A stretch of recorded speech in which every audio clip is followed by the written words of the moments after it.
Transforming discord into harmony.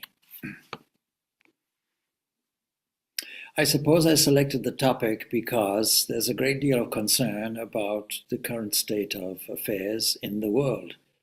And the fact that we have immediate access to information, or even disinformation sometimes, we are, it impacts naturally on our emotional stability, on our reactive stability. And that means that every thought reaction will add to the disharmony, although we may not consciously know it. Every anxiety, every fear that we have, any emotional disruption that we have, any dwelling on anything which is negative will have its negative impact. This is an immutable law, but we have to justify, is it true? And so in order to do that, we have to see what is the philosophical, rational basis for this. But even that won't solve our problem. And we were discussing earlier the question of practice. What does that practice mean? So we have to rehearse a set of ideas and convictions, largely taken from other people. Who are these other people? These are the people who, in the depths of mystic experience and meditation, have actually seen God. Now, you may be pedantic and say, well, if God is an absolute according to non-dualism, you cannot see God and all the rest of it. And that's all very well. But the devotee wants to see God and does see God. Now, what's the distinction then between God and this absolute entity that we call Brahman in the Vedanta? And actually, there is no difference. One is seemingly conditioned by time and space and function and all the rest of it. And the other one is not, is completely unconditioned. But you see, we have no way of directly knowing that unless we go into the depths of our practice. Now, we were discussing earlier, practice is not like practice for a sport, like badminton or whatever it is. We learn how to play, we learn the skills, we learn the techniques. It's not exactly like that, because practice is principally letting go of this individual self-designated doer called I. Let's say Swami Purnananda. So I have to let go of that completely, let go of any idea that I am anything to do with the body or the mind, except by virtue of an instrumental connection. I can use the body, I can use the mind, but by virtue of that statement, I'm also asserting I am neither of these two things. So what is stopping us from realizing this great truth, which we can surely analyze philosophically, rationally, and come to this conclusion? The Upanishads are full of those kinds of approaches. But that's different from experiencing. So we are looking for the experience, we are looking to rally the emotions round and get an inner conviction. When you look at people on either side of religious discussions, let's say atheism and theism, actually every one of those people, more or less, will be atheists. What do I mean by that? You may assert there is a God, you may have that intellectual conviction, but actually, if you really understood it, then you would transcend every form of what we call pairs of opposites, pain, pleasure, good, bad, etc. All these dualities you would immediately transcend. There would be no such thing as any need to practice anymore. So we are theists, let us say, those who declare themselves to be theists, momentarily. And in between those moments, there are gaps where we lack faith. Our conviction is gone. Why? It's because the world comes with its own internal conviction. This is our reality. Our reality is to do with, let's say, family, let's say, job, let's say, mortgage, and all these other things. And then we can extend that, unfortunately, to the world and say, well, there's probably problems happening here, problems happening there. There is bloodshed here, bloodshed there. And throughout human history, we have found the most terrible bloodshed. If you take, for example, not so long ago, let's say 700 years ago or so, there was this Agincourt under Henry V of England, and in the descriptions of the battle are so horrific, so horrendous. It's simply bodies piled up on bodies, limbs, rotting corpses, blood everywhere. They say the scale of this is just unthinkable. And on both sides are appalled. And yet, you see, the victors have a victory about it. So wars are nothing new.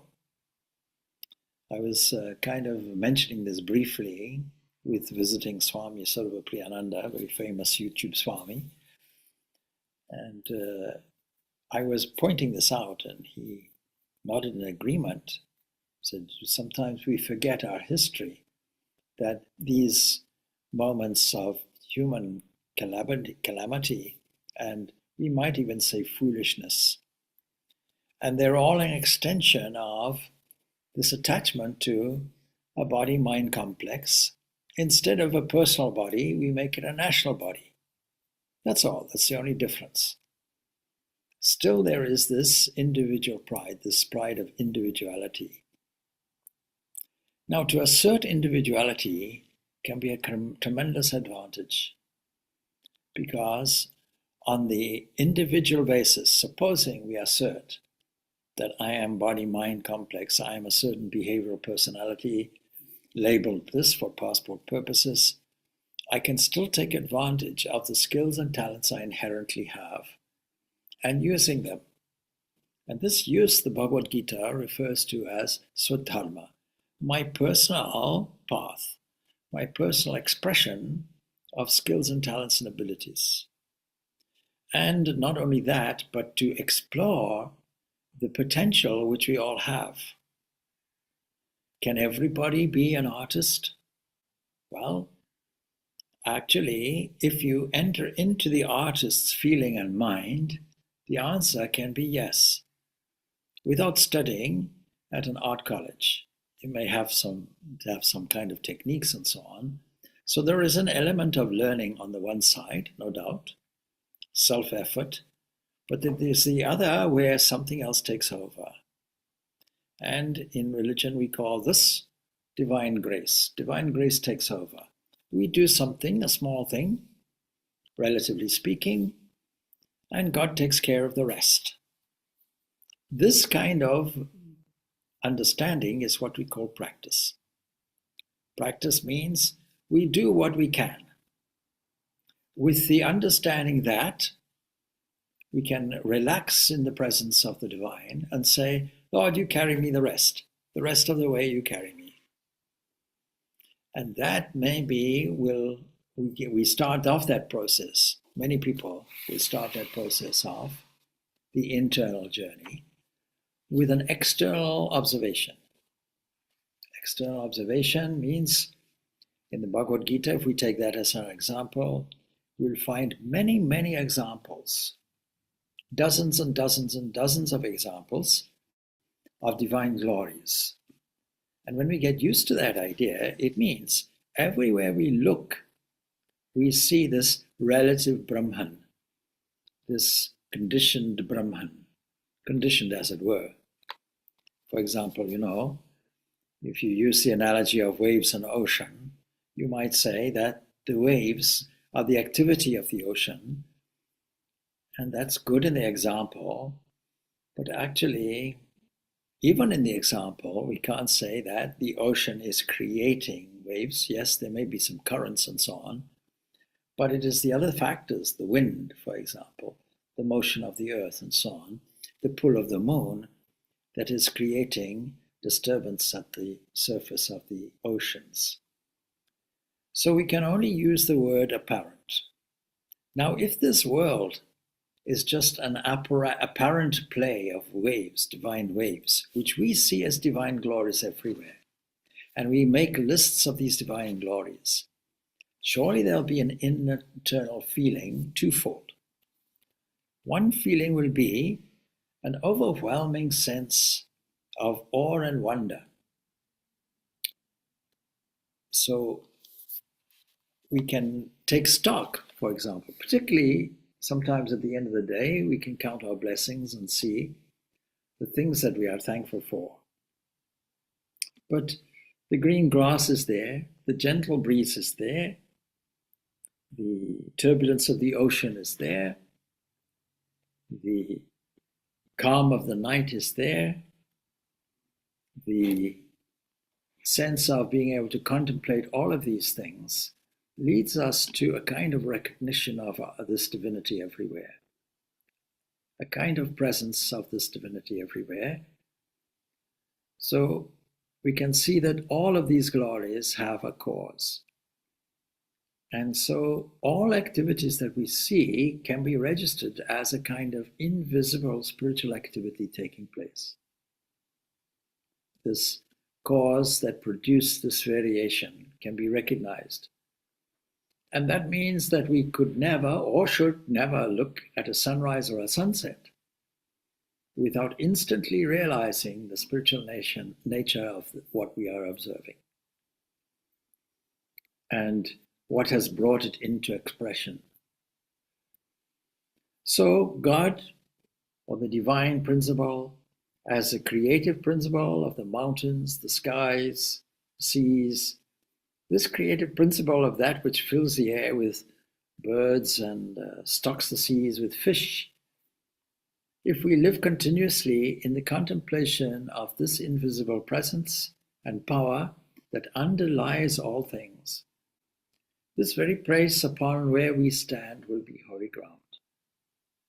There will be no such thing as any secular activity. All activity will be sacred worship, if we have that insight. So when we start practicing, we are practicing this awareness of this divine expressed everywhere, and we can call it divine glories. When we observe these divine glories, automatically we start contemplating the divine in our daily life.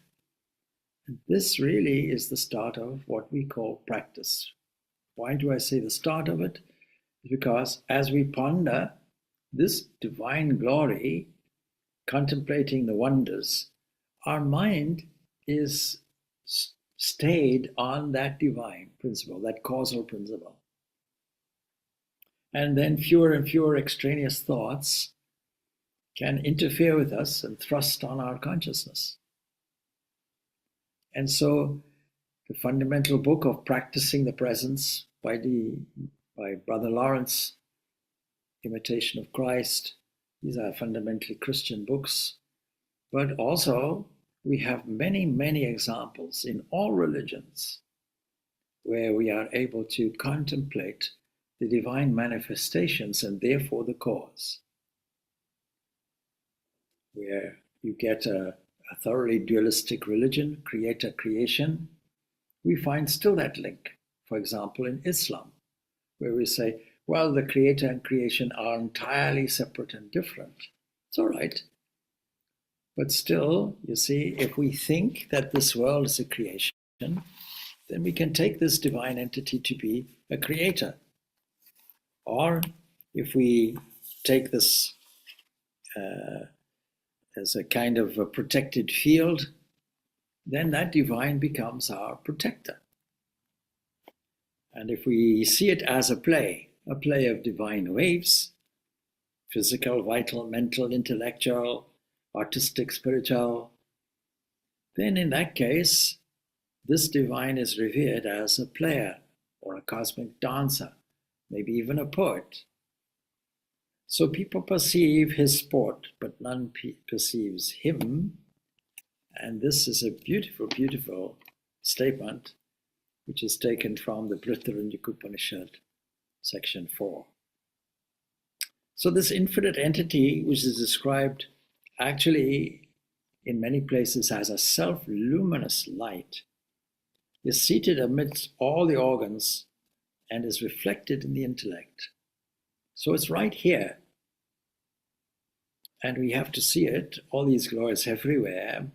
We must learn to direct our thoughts from any aspect of this glory that we see, and to that blissful presence that is within, especially in our own heart, that is in our own internal, deepest place, which is more subtle and more immense and more intense and more inward than all the other outward things. And so, for this reason, the Bhagavad Gita, for example, will dedicate many stanzas to this question of divine glories. And so, this is a wonderful start of spiritual practice, a contemplation on the divine glories everywhere. Now, what has this got to do with the subject matter, which is how to, or transforming discord into harmony? Well, firstly, is there really discord? You may say, yes, everywhere I go there's discord. There's discord in my mind, there's discord in my environment, there's discord when I listen to the news. Well, we might just suggest that if this is a play of divine waves, if this is only an apparitional universe, supposing we absolutely agree with all the Upanishads in this way, then we should deal with all of these as a kind of play of waves where we have the instrumentation of a sense of humor. That's the second thing we learn. First thing is to see the glory everywhere. Second is to understand that in contrast to this, actually it is a divine play, and therefore we should have a sense of humor involved in it.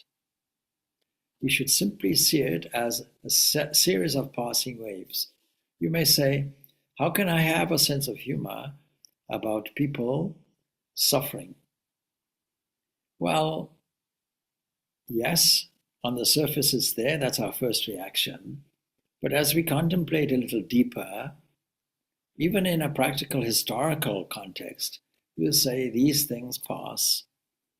Because if we become anxious about these things, we are contributing toward this milieu of disaster. And what that means is that every thought counts. Every thought carries through. This has to be our conviction. And so when we talk about the transformation of discord into harmony, we have to remind you of the story I've told you so many times. I'll tell you again, just to refresh your memories. And of course, all stories, we have to begin with something like a once upon a time. So, once upon a time, there was a farmer who had to, by hand, laboriously get water from the nearby river. He didn't have water rights on his land. So he had to negotiate, well, he had the right of passage to get the water, according to the law of the land, to get water.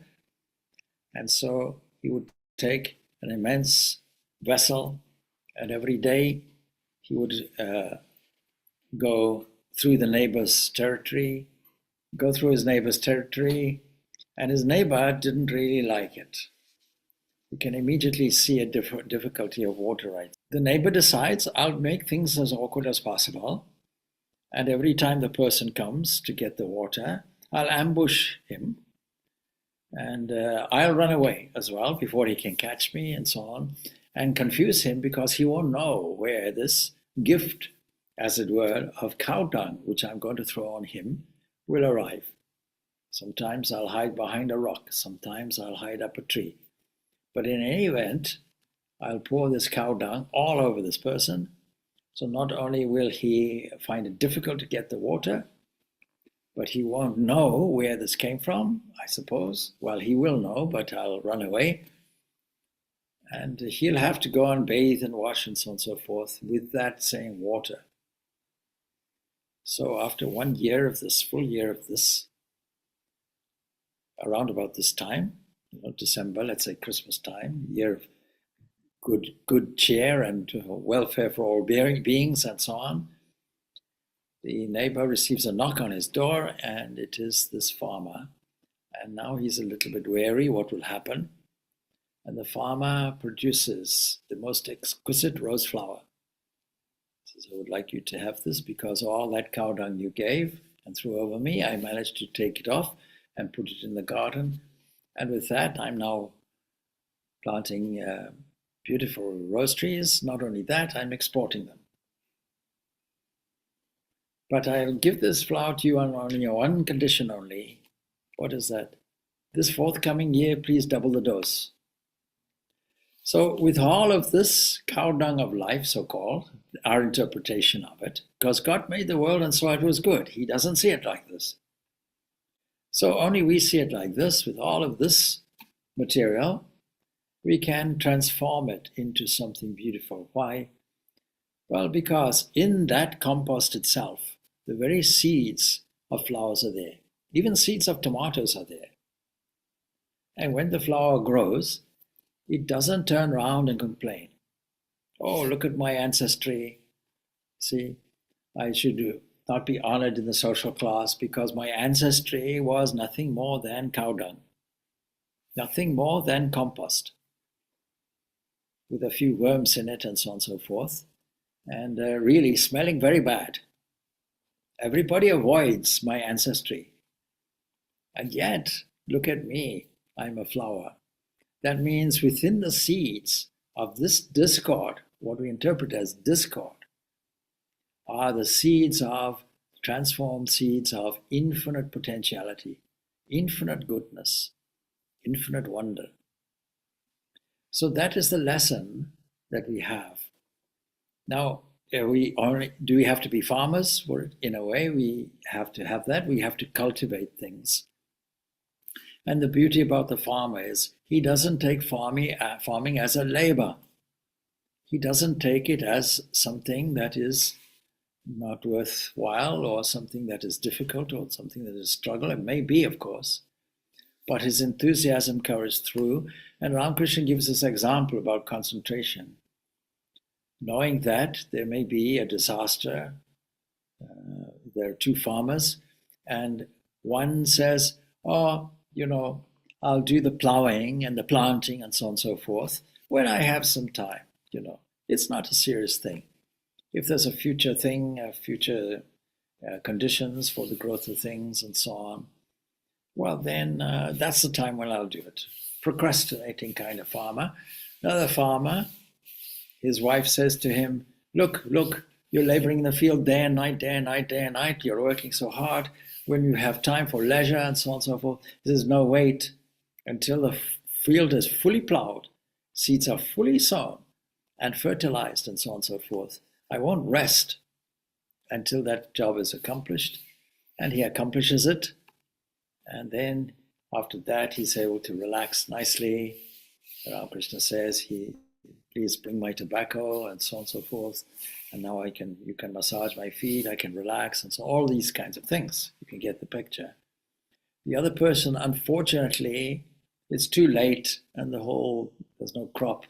He starves to death and his whole family starves to death. An elaboration of the story of Ramakrishna. So, in all these activities, what we incorporate as practice requires concentration. And everybody can do it. Because concentration simply means being aware that we have this probe called attention. We know where it's wandering here and there, or we are certainly aware of it, or we can be aware of it. And we'll simply say, oh, wait, please don't go in this direction, come back. I'm going to give you a new and more exciting direction.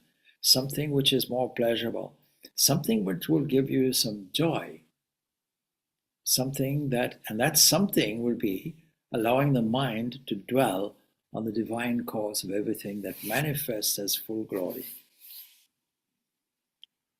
So we are able to sit for many minutes, sometimes for as long as an hour, finding ourselves at peace in our contemplation of the divine and the beauty of the spiritual universe. Everybody has the capacity to do that because we have a built-in antenna, if you will, a built-in radar which automatically appreciates a sense of beauty everywhere. And so this beauty, we have this aesthetic value built into us always, automatically. Contemplation just on this lifts our consciousness into an atmosphere of receptivity, into a consciousness where miracles can take place. In other words, the area of our transformation. So things become transformed when we take this stance. Now let's go back to the mechanism of it. You think you have an individual mind. This is part of the delusion that we have. There is only one mind. Those who make fun of it will call it kind of solipsism. And while we're talking about the mind, we think of intelligence. Is there such a thing as intelligence without a brain? Well, I disagree. We got a response here, no. Why do I disagree? Well, there's something called slime mold. Slime mold is a whole cooperative of cells which have nothing in common. And somehow collectively, you can use human language for it, they decide to get together, form a kind of cooperative. And they then, of course, as with any organism, it wants to sustain itself through food. And so what it'll do, there's some kinds of molds that will go through the forest and clean up the forest area, if you will, by spreading, branching out. Now, if you study it, you'll see that you could put it through a labyrinth and put food at the end of it or even at the center of it, and it will form a slime path, and where it finds a cul-de-sac, it'll go back and it will not go there again because it knows where it went and what doesn't work. And it instinctively knows and finds the quickest route. And this is now being used in city planning, in transport planning, and even in the great dichotomous puzzle, if a person has to visit several cities and deliver goods and so on and so forth, what is the most efficient way? It can be very complex. And so you can form an algorithm based on the behavioral pattern of slime, which has no brain at all. Now that gives us a clue. First of all, we wonder at it, we marvel at it, and biologists have no idea how it works, why it works, except to say there's an intelligence without a brain. And certain dissociated cells will form stem-like formations which will die. Others will form into spores which propagate. And they all know their different functions in a cooperative way, and they're all from different communities. A great demonstration of how we, identifying ourselves with different communities and so on, can actually work together and cooperate for the common good. And even there's a self-sacrificing element to it, which says, the one that forms the stem, we're prepared to do our job and wither and die, and leave it at that. So consciousness is an area, if you like, where miracles can take place because there's only one mind. And we think that we have our own mind. We identify it physiologically with the brain, but the brain is just an instrument like anything else. Ask any corpse if a corpse still has any life in it.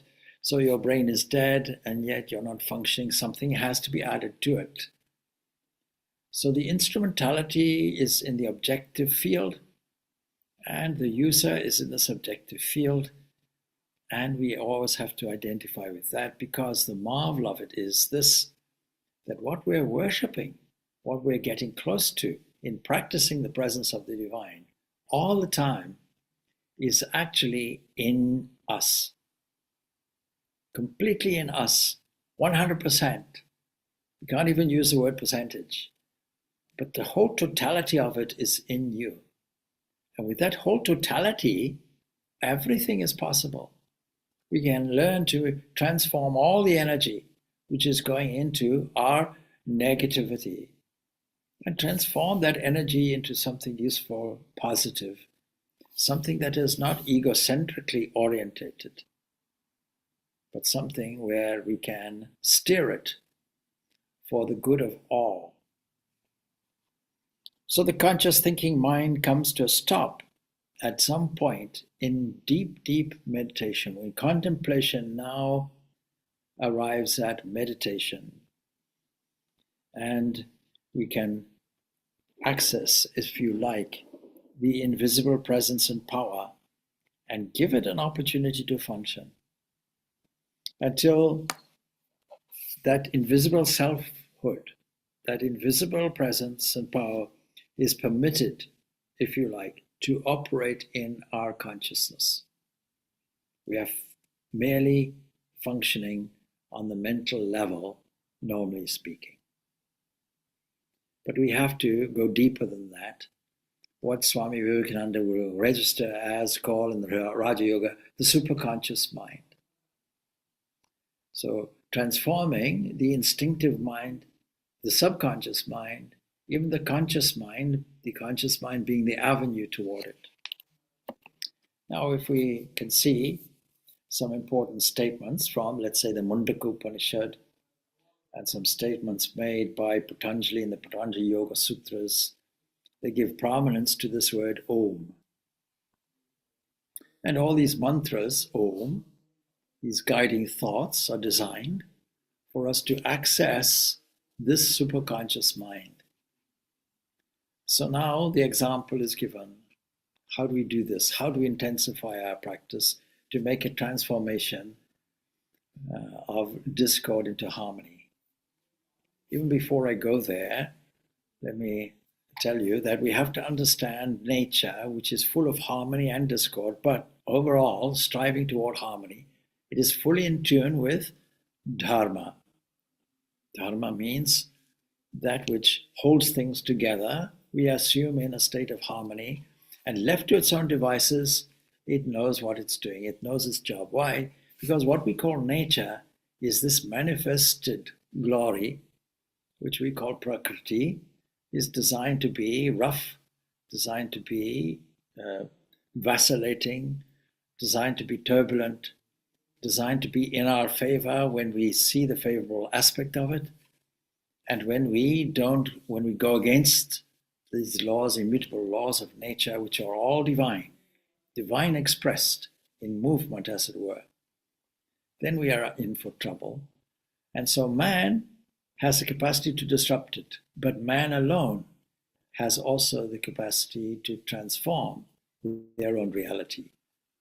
And that is done through asserting waves of thought which are intrinsically positive. What do we mean by positive and negative? Positive and negative. Negative means identification with ourselves as an egocentric individuality with certain behavioral characteristics, identifying ourselves primarily with the body. That is all negative. Because the outlook from there will be a combative, struggling area against all the so-called negativity in the world, all the things that we put into the category of discord. When we see the harmonious substructure of it, that changes completely. It enables somebody like a Jesus to transform a withering limb into something that is whole, to transform a dead person into a sleeping person, to transform a lame man into a walking man, a blind man into a seeing man. All of that potentiality is there with us because that infinite invisible is the only thing which is there and is more potent, more powerful than any other thing. And what we're viewing is a dilution, if you like, a poor sample of the inner glory, only because we put constraints there. These constraints, when we remove them, the full glory is exposed, and it has a transformational effect.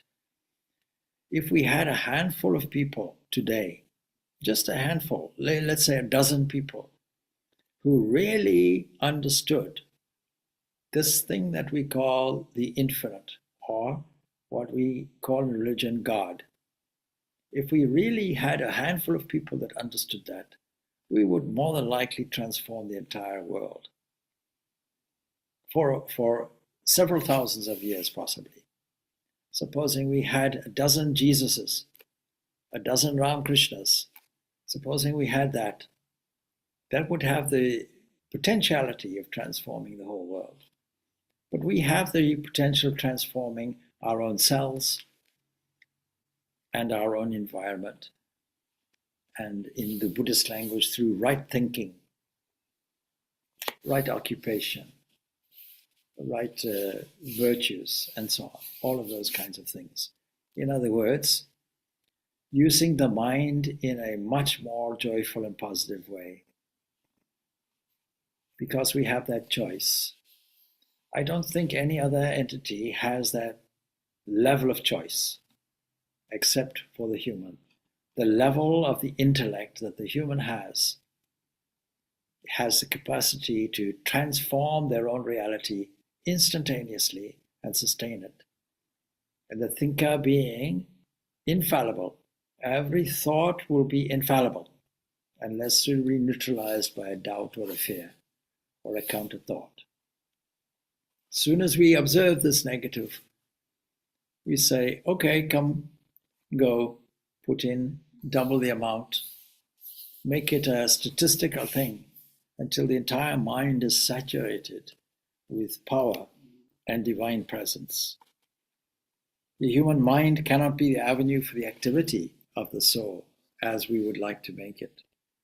A higher consciousness has to be reached in our inward spiritual life. And through the higher consciousness, what Swami Vivekananda calls the superconsciousness, through that mind which was in the highest examples, such as a Jesus or a Ramakrishna or a Buddha, the soul reveals itself and its activities as our individual experience. So that which imparts itself to us from the inner consciousness is power, not the thoughts we think, not our statements, not our beliefs. Anybody can write 1,000 books about God and theology, but how many people have seen? So that is required for all of us because we have the capacity to do it. And the opportunities and resources are presented to us all the time. And we are adaptable, as the slime mold is adaptable. You put an obstacle there, it knows how to get past it. You put an obstacle in any way. The removal of obstacles is what we in yogic terminology, updated to the modern terminology, what we call evolution. Evolution is a question of deliberately, out of necessity sometimes, removing obstacles. The current models of evolution will say it's a natural selection, but not just by elimination. We would have to modify that a little bit and emphasize the fact, though, it's out of adaptation for survival. Biological evolutionists will agree with us with that there is that component of adaptability. I myself have witnessed in a laboratory where there is an inoculum, let us say, or cultivation of inoculum of bacteria, and you change the environment within a very short time.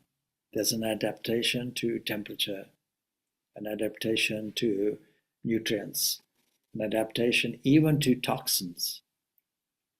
So we are immediately naturally adaptable. And the great, great, wonderful marvel of it is the discovery of the slime mold. How beautiful it is. We're always adapting. We're always shifting. If we were in a colder climate than we are now, we would adapt. The survivalist aspect in us will do it. But what is the cause of the survivalist attitude? In all species, be it refined or very basic, it is this looking for the kind of perfection, a kind of flowering, a kind of realization, not just survival on the edge, but thriving. All of us wish to thrive, not just survive. This inner urge to thrive comes from the divine. This inner urge to go back to our inner glory and sit there and beam from there as the divine does it. So this inner consciousness is without any boundaries. And by rising to a higher level of consciousness, we become aware of the thing which lies deep and also beyond our immediate knowledge. It's unlimited, as I say. It imparts its wisdom to us infinitely and eternally and has a transformational effect. So we have to bear this in mind and continue patiently, systematically, enthusiastically with our practice. Starting off with understanding and appreciating the divine glories everywhere, and then taking the mind. Now I was mentioning the Mundaka Upanishad and this question of Om, and the example is like this. Supposing you have a bow, you're an archer, you have a bow, and naturally you have an arrow and you have a target. The Mundaka Upanishad tells us, this bow is Om. This arrow is the soul, that is the embodied entity called you and me, deluded in our individuality, never mind. How do we become free? We are able to aim at. What are we aiming at? We're aiming at Brahman. And Brahman, from Patanjali's point of view, is Om. So how can Om aim at Om is the thing. So Om is the instrumentality, the instrumental symbol, the sound symbol that leads us to the unity of the soul with what Paul Brunton has described as the oversoul, the supreme, the Brahman, that which is absolutely infinite, beyond all measure and all restriction. So these are a few ideas with regards to transformation of discord into harmony. All of us have the capacity to do it. We should therefore be professional transformers, using our natural capacity to transform things, using our adaptability, but more than that, using our internal understanding of this transformational process, and also the end of it where men become gods, in Swami Vivekananda's language in the Jnana Yoga lectures. Man becomes God, gods. Gods walking among gods is how he says it. All right. Well, that's all I have. Well, let's absorb it and practice it. So we'll finish that off. Om Shanti, Shanti, Shanti. Peace, peace, peace be unto all. And go with a sense of humor. Use it as your transformational tool. Thank you, Swamiji. Thanks, Swami. Thank you, Swamiji.